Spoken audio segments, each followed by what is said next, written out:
Hey guys, welcome to the Silver Report. Here we are. It's Wednesday, April 5th, 2017. We have gold currently trading at $1,256.90. Silver's trading at $18.36. After a brief drop today, we see that silver and gold both battled up to their starting point. As a result of this, we had the Fed minutes released today, and they did their annual meeting. They got together in the discussion of recent developments in financial markets. The participants noted that financial conditions remained accommodative despite the rise in longer-term interest rates in recent months, and continued to support the expansion of economic activity. A lot of their talk was particularly focused on the fact that there has been an asset bubble created, and we have a very overvalued stock market. In fact, one of the quotes from the release, it said that there's downside risks if, for example, financial markets were to experience a significant correction. The way they described it, some participants viewed equity prices as quite high relative to standard valuation measures. So they have a great fear of what's going on in the stock market. And their main goal of the interest rate rise has nothing to do with the benefit of the economy. In fact, we're having some really dangerous economic factors. But it was more to try to slow down the stock market and put a hamper on the stock market. There's also another big announcement that they made. While previously they had been discussing lowering their balance sheet, relieving some of these bonds, and selling off some of these bonds, they had planned to do it in 2018. But now they say they plan to do it much quicker, plan to begin to release some of these bonds. Now, in other news we see developing is not only two wars being discussed, and the propaganda is already running. You know, they had North Korea in their sights, and they were discussing the fact that North Korea needs to be dealt with. They're not going to tolerate North Korea. They've had their warnings. A preemptive strike is in line for North Korea. And then all of a sudden, bam, there you go. Reports that North Korea has now fired a projectile into the sea. So they're already, it's like they really can't decide which direction they want to go to war first. Now, we know that American troops have been deployed in Syria already. And it's in this supposed fight against ISIS. They're also in Iraq. And so we have more troops on the ground in Syria. In fact, Bashar al-Assad, the democratically elected leader of Syria, while he is despised by our media, there's a very good reason for that. Now, these two countries, not a friend of the US dollar, not a friend of the central banking cartel that runs the world. And it seems like it's the same exact program, just a different narrative. Now, stick with me for one moment. Now, Syria, having just conquered the rebellion that was funded by the previous administration in the United States, airdrops of weapons and machines that were funding the moderate rebels, John McCain several times going over to meet with them, discuss policy, how to take over Syria. They were toppling the Syrian regime. And so we thought that this would finally come to an end. We saw that Russia went and they backed them through this whole conflict after years and years. And you know, they're talking about this refugee crisis. They really were attempting to empty their country out of their people. A lot of people have different aspects, but one thing they did positive about that mass exodus was they took a lot of Assad's support out of his country, of the non-combatants, people that really weren't either in the Syrian army or in the rebellion, and they removed them all from the country and dispersed them throughout the world.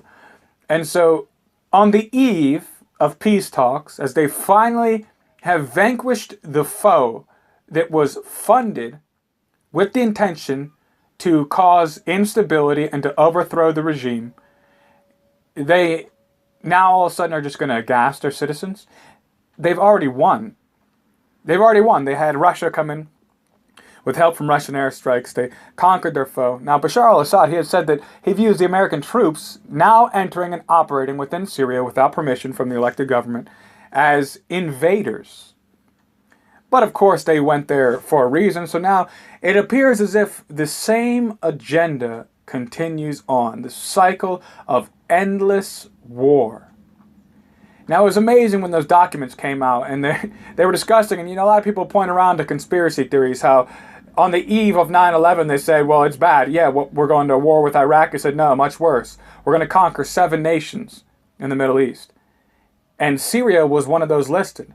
And now, back then, we would have never conceived that we'd be in Syria, also Libya, that we would be going there. But lo and behold, somehow a conflict has arisen.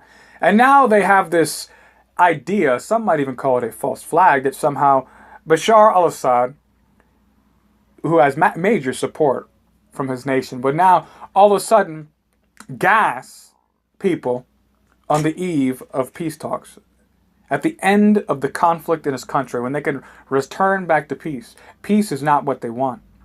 Peace is not what they want. And now we have John McCain saying that we need to take a stand right now. We need to eliminate Assad, or this is going to continue to happen. And it is reminiscent. If you can think back to George Bush Sr. and the way that they put that programming onto the TV during that time, about Saddam Hussein was throwing the babies out of incubators. Saddam Hussein, he was using gas on the Kurds. Saddam Hussein, and it was over and over. They were playing it. They were showing the babies. They were showing incubators. They were showing this heartstrings. We have to do something to rescue the world. And it's really just the way propaganda works. It's just this, and we're seeing the same thing happen right now as we're about to play this Donald Trump clip. But just check out the narrative. One who just 2 days ago, they were discussing how that we should allow the Syrian people to select their leaders. And now all of a sudden, we need to go be the world's heroes against this foe that needs to be vanquished. It's just the same story over and over and over again. It's a machine, this government, with different faces put in front of it. And it just continuously moves in the same direction in times where we could have peace. No, the Pentagon budget needs to be expanded in a time when they are losing trillions of dollars that they just can't find. I like when Eisenhower said we need to beware of the military-industrial complex and its acquisition of power, because it's really the most powerful force in the world. It's more powerful than the United States, the military-industrial complex of the United States. While it may look to the rest of the world that we may be among one of the valueless countries that is no longer producing the same, a low GDP, when you look at our military, the answer really ends up being war. But with who? It's like they can't even decide which direction to go right now. So we're looking for some major turmoil coming out. We're seeing these Brexit talks are not going very well at all. That they're not going to be laying down. They're not going to give a single inch of ground. And so we're in for some turmoil going through this. War is never good for either of the parties. Sometimes people get this idea because war is always on foreign soil that it's quick, it's easy. But look at the tremendous amount of debt that the citizens in the United States have been put into while we continue this advance for what? All right, thank you guys for joining me here on the Silver Report. If you like the content, be sure to subscribe, like the videos, share the videos, get the word out. I thank you so much for stopping by. As always, stay safe.